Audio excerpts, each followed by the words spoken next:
Hello students, नमस्कार। Hello दोस्त, नमस्कार। आज हम बात करेंगे एक टॉपिक हिंदी में है आपका हॉर्टिकल्चर। उद्यान विज्ञान किसे कहते हैं, ये हिंदी का लेक्चर है। इंग्लिश का जो लेक्चर था वो मैंने पहले ही अपलोड कर दिया है। यदि कोई भी स्टूडेंट इंग्लिश मीडियम से है और मैं इंग्लिश में लेक्चर देखना चाहता है तो मेरा इस YouTube channel agri with keywords की वीडियो में आप जाओगे, उसमें आप हॉर्टिकल्चर डेफिनेशन ब्रांचेज के बारे में मैंने इंग्लिश में डिस्क्राइब किया है। आप वहाँ पर जाकर उसको देख सकते हो। तो हम बात करेंगे सबसे पहले बच्चों, उद्यान क्या होता है। उद्यान का मतलब होता है गार्डन। क्या होता है उद्यान, यानी कि अगर हम बात करते हैं इसका मीन्स जो होता है गार्डन होता है। उद्यान हॉर्टिकल्चर, अगर हम बात करें हॉर्टिकल्चर में उद्यान को इंग्लिश में क्या बोला जाता है, हॉर्टिकल्चर बोला जाता है। उद्यान को इंग्लिश में क्या बोला जाता है, हॉर्टिकल्चर बोला जाता है। उद्यान हॉर्टिकल्चर किस भाषा का शब्द है बच्चों, उद्यान है आपका या हॉर्टिकल्चर लैटिन भाषा के होटस से मिलकर बना होता है, जिसका मतलब होता है गार्डन या उद्यान। जब उद्यान एग्रीकल्चर की ब्रांच है, किसकी ब्रांच है, एग्रीकल्चर की ब्रांच है, कृषि की ब्रांच है। ठीक है, कृषि की एक शाखा है, कृषि की एक शाखा है उद्यान, जिसके अंतर्गत हम फसलों का अध्ययन किया जाता है। कौन सी फसलों का अध्ययन किया जाता है, जैसे फल वाली फसलें, सब्जी वाली फसलें, पुष्प वाली फसलें, मसाले वाली जो फसलें होती हैं, औषधि जो पौधे होते हैं, रोपण वाली जो फसलें होते हैं, जैसे नारियल है, कोकोनट है, कॉफ़ी है, और सुगंधित वाली फसलें जो हमें सुगंध प्रोवाइड है, गुलाब है, रजनीगंधा है, जैस्मीन है, जो भी सुगंध हमें प्रोवाइड कराने वाली फसलें हैं, ये सारी की सारी औषधि पौधे आती हैं। तो अगर हम बात करें एक लाइन में, उद्यान विज्ञान कृषि विज्ञान की वह शाखा है जिसके अंतर्गत फल, सब्जी, पुष्प, मसाले, औषधीय पौधे, रोपण पौधे और सुगंधित फसलों की खेती का अध्ययन किए जाते हैं। उसे हम क्या बोलते हैं, उद्यान कहते हैं या हॉर्टिकल्चर कहते हैं। हॉर्टिकल्चर किस भाषा का शब्द है, हॉर्टिकल्चर लैटिन भाषा के होटस से मिलकर बना होता है, जिसका मतलब होता है गार्डन, और कल्चर का मतलब होता है कल्टीवेशन। ठीक है, अगर कहीं पर बच्चों लिखा आता है जैसे एग्रीकल्चर, CULTURE, कल्चरल लिखा आता है, तो इसका मतलब होता है ये लैटिन भाषा का शब्द है।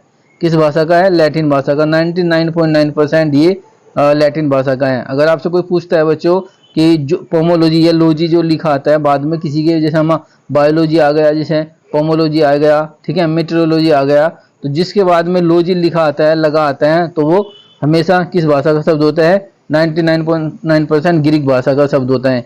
ये दोनों शब्द आपको याद रखने हैं। ठीक है, तो आगे चलते हैं हम।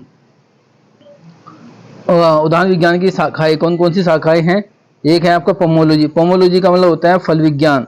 फल विज्ञान का मतलब होता है उद्यान विज्ञान की वह शाखा जिसके अंतर्गत हम फल वाली फसलों की खेती का अध्ययन करते हैं, उसे हम क्या बोलते हैं, फल विज्ञान बोलते हैं। दूसरा होता है आपका पोमोलॉजी, और दूसरा होता है सॉरी ओलेरिकल्चर। ओलेरिकल्चर लैटिन भाषा के ओलेरीज से मिलकर बना होता है, जिसका मतलब है पोट हब। यानी कि अगर हम बात करें सब्जियों की खेती को उगाना क्या कहलाता है, ओलेरिकल्चर कहलाता है। पुष्प की पुष्प एवं अलंकृत, पुष्प और अलंकृत अलग अलग चीज होते हैं। पुष्प अलग होते हैं और अलंकृत पौधे अलग होते हैं। दोनों की खेती का जब हम अध्ययन करते हैं तो उसे हम फ्लोरिकल्चर कहते हैं। देखो पुष्प का मतलब तो आप समझ सकते हैं फूल, जो भी पुष्प वाली फसलें होती है, जैसे आपका फूल है, गुलाब का फूल हो गया, जैस्मिन का फूल हो गया, मैरीगोल्ड हो गया, गेंदा हो गया, जितने भी ये फ्लावर्स होते हैं ना हम फूल कहते हैं, फ्लावर क्रॉप्स कहते हैं। जो भी आपके गार्डन्स में, जैसे आपका अशोक का प्लांट हो गया, आपने फाइकस का प्लांट हो गया, ठीक है, पलमोरिया का प्लांट्स हो गया, जो आपके गार्डन्स को सजाने का काम करता है, उसे हम क्या बोलते हैं, अलंकृत पौधे बोलते हैं। क्या बोलते हैं, ऑर्नामेंटल प्लांट बोलते हैं, अलंकृत पौधे। ठीक है, महत्व विस्तार की बात करें तो ये आप लोग देख सकते हो, इम्पोर्टेंस तो है ही, खैर उद्यान विज्ञान का महत्व है। ठीक है, तो थोड़ा सा आगे चलते हम, कुछ पॉइंट्स हम डिस्कस करेंगे। आप ये देखना चाहोगे तो 2004 में ये आपका कुल कुल प्रोडक्शन है, और ये आपका रेड कलर में जो दिया हुआ है ये सब्जी का है, और जो ग्रीन कलर में दिया हुआ है ये फल का है। 2004 और 5 की बात करें तो कुल उत्पादन कितना था, 166.9 मिलियन था, और 2021-22 की बात करें तो 311 मिलियंस हो गया, यानी कि प्रोडक्शन इंक्रीज हुआ है। ठीक है, ये बता रहा है इंक्रीज।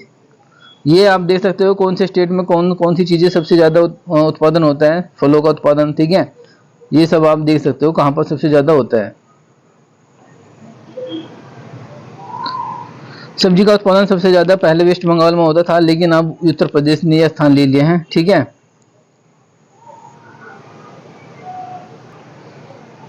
अगर हम देखें बच्चों तो इसका महत्व क्या है, उद्यान विज्ञान का महत्व क्या है इनकम जनरेट करने में।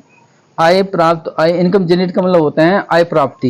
हिंदी में इसके बाद अगर हम बात करें तो इसका मतलब होता है आय प्राप्ति करना। ठीक है, आय प्राप्त करना यानी कि जो भी फल वाले पौधे होते हैं, फल सब्जी तथा रोपण वाली फसलों को बेचकर आप पैसा कमा सकते हो, क्योंकि इनकी प्रति हेक्टेयर उपज अधिक होती है। प्रति हेक्टेयर उपज का मतलब ये होता है कि मान लो आपने कोई फसल लगाई और उस फसल में अगर आपने एक फसल लगाई तो उस फसल में अगर हम बात करें प्रति हेक्टेयर यानी कि एक हेक्टेयर में सबसे ज्यादा प्रोडक्टिविटी होगी, यील्ड होगा, उपज सबसे ज्यादा उसकी होगी।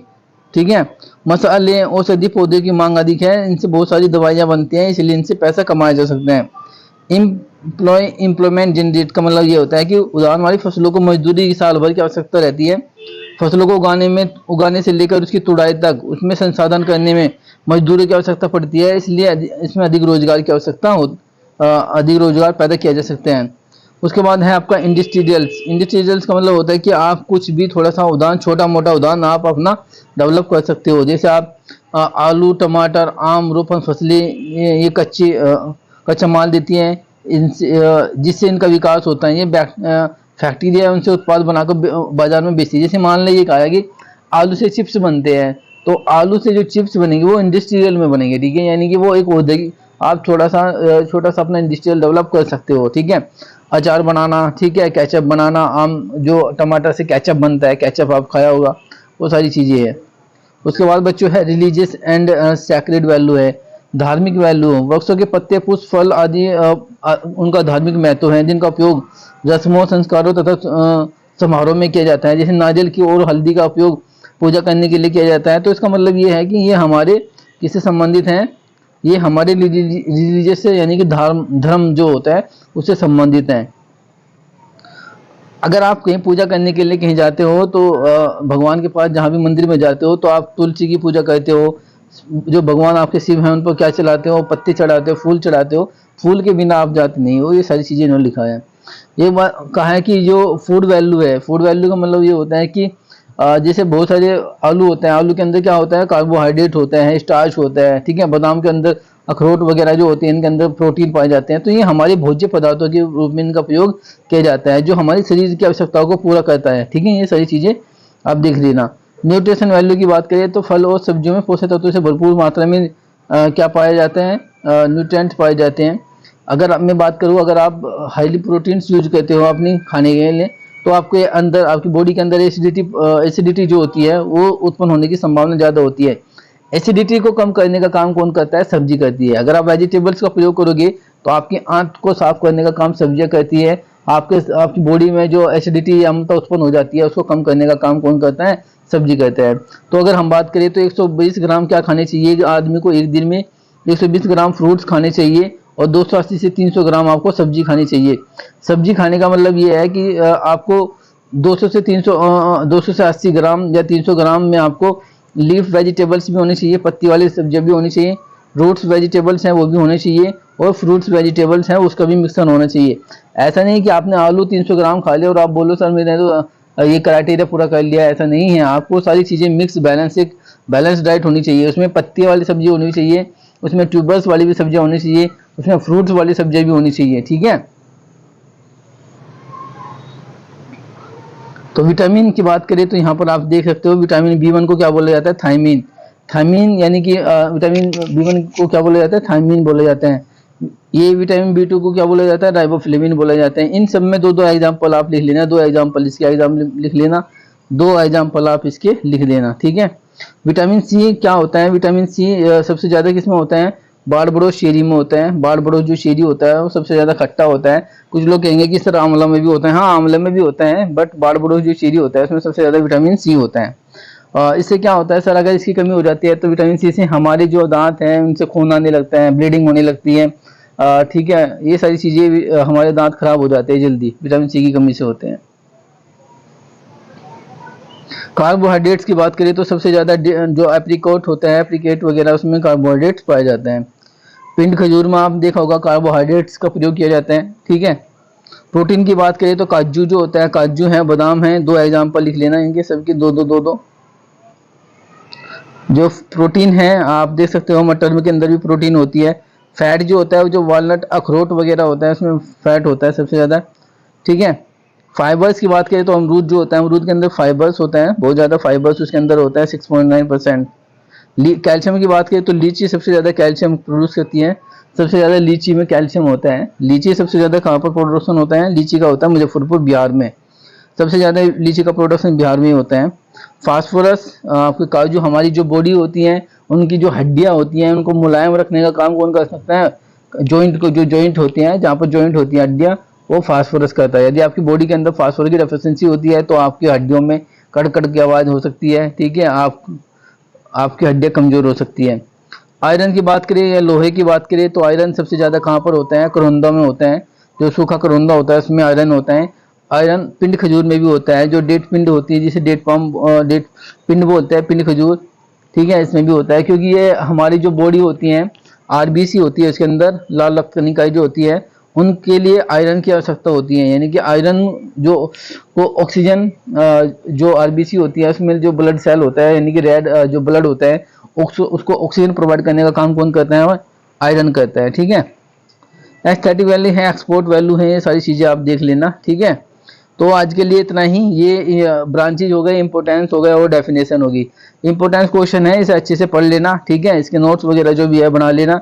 अगर नहीं समझ में आए तो आप अगर कोई प्रॉब्लम अगर आपको होती है तो आप मुझे कमेंट बॉक्स में लिख सकते हो, ठीक है। बट ये इससे आपको 10 नंबर मिल जाएंगे। आपका ये पीडी पेपर 10 जो एक्सटेंशन पेपर होता है उसमें ये पूछा जाएगा। उदाहरण विज्ञान की परिभाषा दीजिए, उदाहरण विज्ञान की शाखाओं का वर्णन कीजिए और उदाहरण विज्ञान का महत्व का वर्णन कीजिए। ये तीनों चीज़ें मैंने इसमें करा दी है, ठीक है। और यदि आपको ये वीडियो अच्छी लगी है तो आप सभी दोस्तों से आप है कि आप इसको, हमारे जो चैनल है एग्रीविद जो कीवर्ड्स जो है इसको सब्सक्राइब कीजिए। यहाँ पर एग्रीकल्चर की जो बेस्ट चीज़ें आती रहती है, जॉब्स के बारे में मैं इन्फॉर्मेशन देता रहता हूँ, अवेयरनेस के बारे में कोई चीज़ आती है तो यहाँ पर मैं डिस्कस करता रहता हूँ। तो आप लोगों सभी इसको क्या कर लीजिए, सब्सक्राइब कर लीजिए और इसको बेल आइकन जो है इसको प्रेस कीजिए और ऑल पर क्लिक कीजिए, आपको नोटिफिकेशन मिलता रहेगा, ठीक है। ठीक है सर, हेलो, थैंक यू दोस्तों।